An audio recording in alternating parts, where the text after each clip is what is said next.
दोस्तों, एक कुत्ते ने यमराज को सुनाई मनुष्य जीवन की कड़वी सच्चाई सुनकर आप भी चौंक जाएंगे। इस प्राचीन कथा में हम आपको बताएंगे कि कैसे एक कुत्ता यमलोक पहुंच जाता है और यमराज से शर्त लगाता है, और यमराज उस शर्त में कुत्ते से हार जाते हैं और फिर यमलोक के सारे नियम बदलने पड़ते हैं।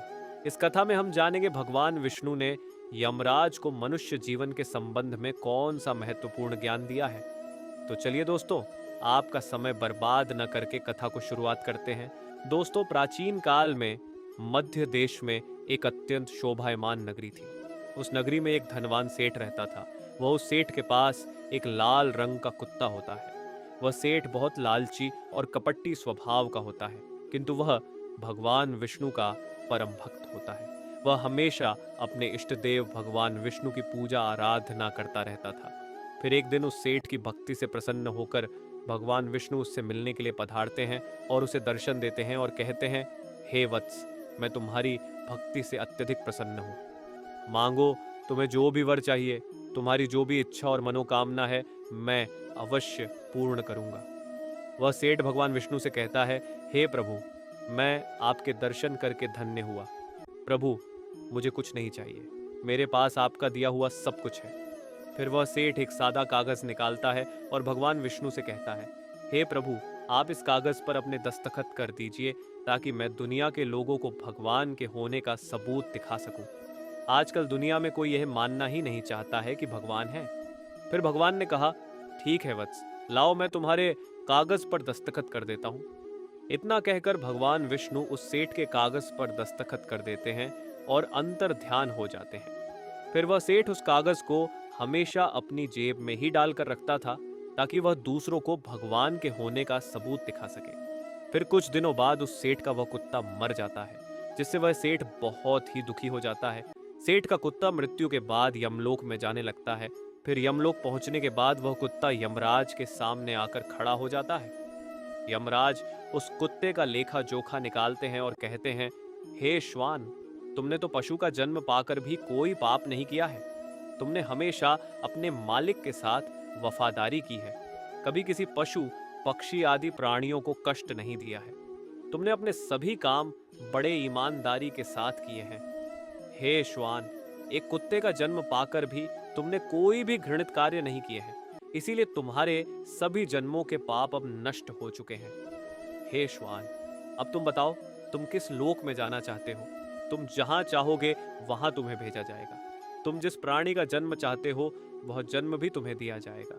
हम तुम पर बड़े ही प्रसन्न हैं। शीघ्र बताओ, तुम्हारी क्या मनोकामना है? फिर वह कुत्ता बोलने लगता है, हे धर्मराज, आप चाहे मुझे नरक में भेजो या स्वर्ग में, मैं कहीं पर भी जाने के लिए तैयार हूँ। लेकिन मेरी आपसे विनती है कि मैं जिस भी स्थान पर रहूं, मैं किसी मनुष्य के बंधन में न रहूं। मुझे किसी मनुष्य की गुलामी न करनी पड़े और न ही मुझे मनुष्य का जीवन चाहिए। आप कृपा करके मुझे कोई उचित स्थान प्रदान करें। कुत्ते की बात सुनकर यमराज आश्चर्यचकित होते हैं और सोचने लगते हैं कि मनुष्य का जीवन पाने के लिए तो देवता भी तरसते हैं, फिर यह कुत्ता मनुष्य का जीवन न देने की कामना क्यों कर रहा है? फिर यमराज उस कुत्ते से कहते हैं, हे श्वान, तुम मनुष्यों से इतना द्वेष क्यों करते हो? मनुष्य का जन्म पाने के लिए तो बड़े बड़े देवता भी तरसते हैं। पृथ्वी पर तो मनुष्य का जीवन ही सर्वश्रेष्ठ है। फिर क्यों तुम मनुष्य का जन्म नहीं पाना चाहते हो? इससे पहले तुम्हें कभी मनुष्य का जीवन नहीं मिला है। शायद इसीलिए तुम मनुष्य जीवन के फायदे नहीं जानते हो। तुम एक बार मनुष्य का जीवन प्राप्त करके देखो, तुम्हें पता चलेगा कि उसके कितने फायदे हैं। यमराज की बात सुनकर वह कुत्ता कहता है, हे धर्मराज, मैं जानता हूं कि मनुष्य का जन्म कितना अनमोल है, लेकिन मनुष्य बड़ा ही स्वार्थी, धूर्त, कपटी और चालाक होता है। जब वह अपना मतलब देखने लगता है तो सही गलत सब कुछ भूल जाता है। उसकी तृप्ति किसी चीज से नहीं होती। सारे संसार का धन भी उसे मिल जाए तो भी वह संतुष्ट नहीं रहता। उसकी भूख कभी नहीं मिटती है। मनुष्य बड़ा ही असंतोषी होता है। वह अकारण ही दुखी रहने लगता है और दूसरों को भी दुख देने लगता है। मनुष्य मुझ जैसे बेजुबान जानवरों को अपना गुलाम बनाकर रखता है और अपना काम निकलवाता रहता है। इतना ही नहीं, मनुष्य तो भगवान को भी धोखा देता है। इसलिए मुझे मनुष्य जन्म नहीं चाहिए। यमराज कहते हैं, हे श्वान, ये तुम क्या कह रहे हो? मनुष्य भगवान को धोखा भला कैसे दे सकता है? तुम जरा बताओ, मैं भी तो जानूं। फिर कुत्ता कहने लगता है, हे धर्मराज, मनुष्य जब मंदिर में जाता है तो स्वार्थी मन से भगवान की पूजा करता है। भगवान से कहने लगता है, हे भगवान, मेरा यह काम बना दो। मैं इतने पैसे चढ़ाऊंगा, दान धर्म करूंगा, भंडारा करूंगा, गरीबों को कपड़े दान करूंगा। लेकिन जब उसका काम पूरा हो जाता है तो वह सब कुछ भूल जाता है। आगे बढ़ने की होड़ में वह अपनों का ही शोषण करता रहता है, एक दूसरे की टांग खींचने में लगा रहता है, न खुद ऊपर उठने का प्रयास करते हैं, न दूसरों को उठने देते हैं, न चैन से खाते हैं, न खाने देते हैं। अपना काम बनाने के लिए दूसरों को धोखा देता है। और उसकी धूर्तता तो देखिए, वह भगवान को भी लालच दिखाकर अपना काम बना लेता है। जब काम पूरा होता है तो कहता है, भगवान के पास तो सब कुछ है, मैं उन्हें क्या दे सकता हूँ। इस प्रकार से कहकर वह अपनी बात से मुकर जाता है। हे यमराज, इंसानों के बुरे कर्मों को गिनाते गिनाते मैं थक जाऊंगा, किंतु उसके बुरे कर्म समाप्त नहीं होंगे। उसकी चालाकी के आगे तो देवता भी कुछ नहीं है। कुत्ते की बात सुनकर यमराज कहते हैं, हे श्वान, माना कि इंसान बहुत चालाक है, लेकिन वह हम देवताओं को मूर्ख नहीं बना सकता, क्योंकि हमारे यहाँ जितने भी जीव आते हैं उन्हें हम ही दंड देते हैं। उसने पृथ्वी लोक पर कितनी चालाकी क्यों न की हुई हो, उसे मृत्यु के बाद यहीं आना पड़ता है। सभी इंसान यहाँ पर आकर हमारे सामने रोते हैं, माफी मांगने लगते हैं। नरक जाने के भय से और मेरे भयंकर रूप को देखकर थर थर कांपते हैं। सभी मनुष्य हमारे अधीन रहकर ही काम करते हैं। फिर वह कुत्ता बोलता है, हे धर्मराज, आपके पास जितने भी मनुष्य आते हैं वे सब मरे हुए होते हैं। आपका पाला किसी जीवित इंसान से नहीं पड़ा है। यदि आप किसी जीवित मनुष्य को यमलोक लेकर आओगे, तब आपको पता चल जाएगा कि जीवित इंसान कितना खतरनाक होता है। उस कुत्ते की बात सुनकर यमराज को आश्चर्य हुआ और गुस्सा भी आ गया। वे सोचने लगे, ये तो हमारे यहाँ पर आकर हमारा ही अपमान कर रहा है। इस तुच्छ कुत्ते को दिखाना होगा, हमारे सामने कोई इंसान कुछ भी नहीं है। इंसानों की चालाकी हमारे सामने नहीं चल सकती। इस बात को साबित करने के लिए यमराज अपने दूतों को बुलाते हैं और कहते हैं, हे दूतों, जाओ और इस कुत्ते के मालिक को जीवित ही उठाकर यमलोक लेकर आ जाओ। हम भी देखते हैं कि जीवित इंसान हमारे सामने क्या चालाकी करता है। अगर यह कुत्ता गलत साबित होता है तो इसे अनेक वर्षों तक नरक में डाला जाएगा। उस कुत्ते को पूरा यकीन था कि एक अकेला जीवित मनुष्य स्वर्ग लोक में खलबली मचा देगा। फिर यम के दूत धरती लोक पर जाते हैं और उस कुत्ते के मालिक को, अर्थात उस सेठ को, चारपाई के साथ उठाकर यम लोक ले जाने लगते हैं। तभी बीच रास्ते में उस सेठ की नींद खुल जाती है और वह देखता है कि दो अत्यंत हृष्ट पुष्ट सींगों वाले यमदूत उसे चारपाई के साथ उठाकर यमलोक ले जा रहे होते हैं। वह सेठ उन यमदूतों से पूछने लगता है, हे यमदूत, क्या मेरी मृत्यु नींद में हो चुकी है? तब यमदूत कहने लगते हैं, नहीं मनुष्य, तुम अभी जीवित ही हो। फिर वह सेठ कहता है, फिर आप दोनों मुझे कहाँ ले जा रहे हैं?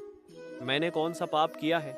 यम के दूत उस सेठ को सारी कहानी बता देते हैं और कहते हैं, तुम्हारे कुत्ते ने यमराज से कहा है कि जीवित मनुष्य बहुत चालाक होता है, इसलिए इस बात का परीक्षण करने के लिए यमराज ने आपको जीवित ही यमलोक लाने के लिए कहा है।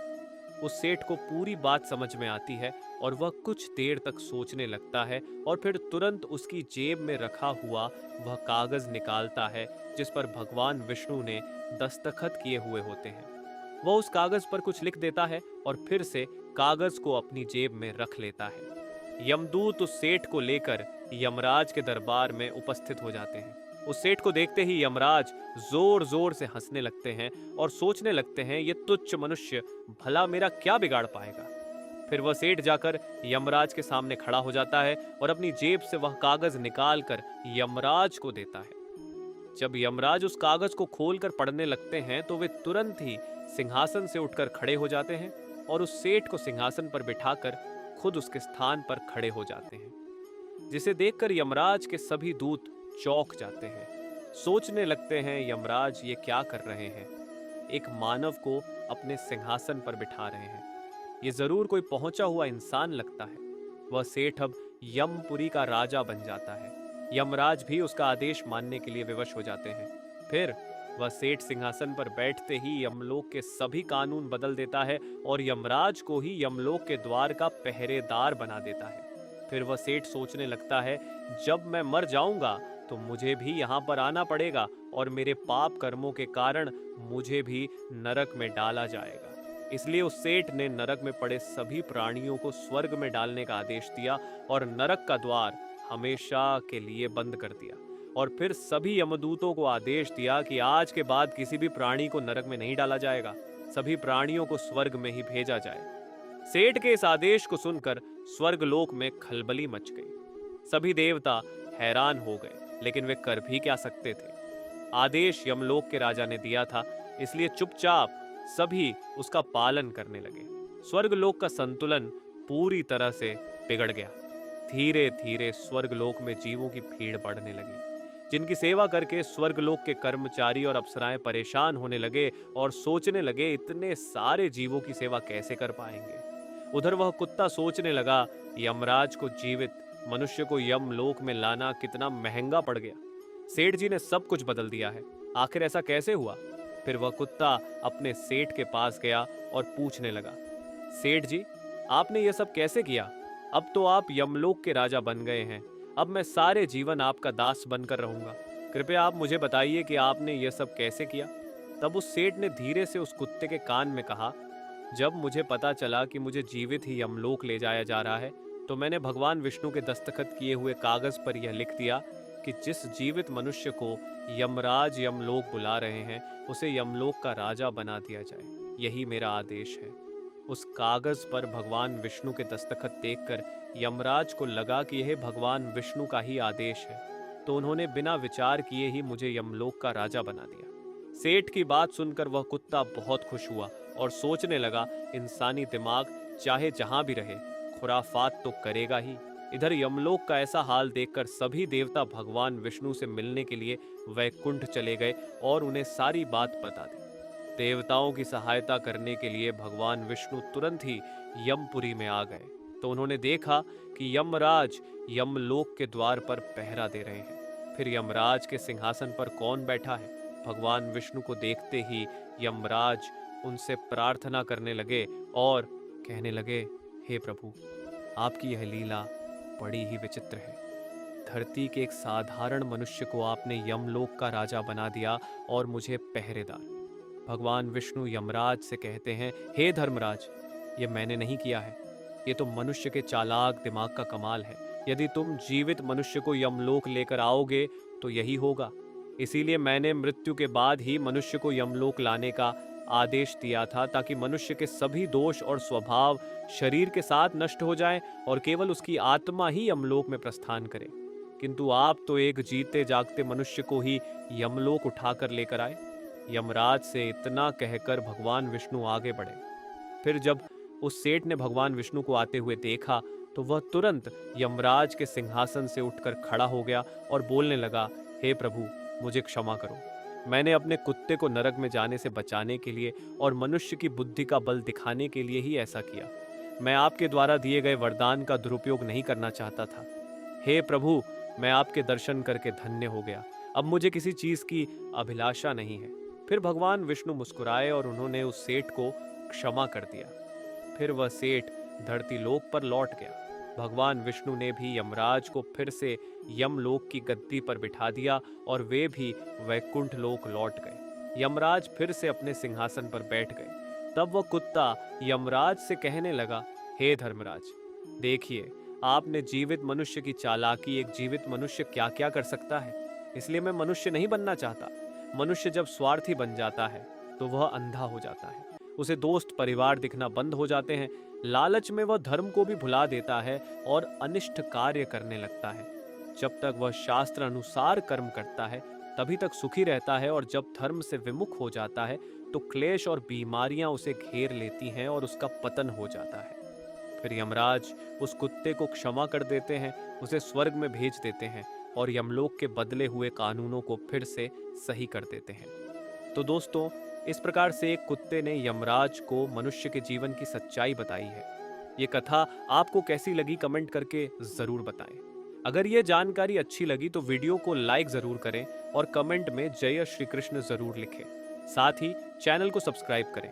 मिलते हैं अगली वीडियो में। आप सभी का धन्यवाद।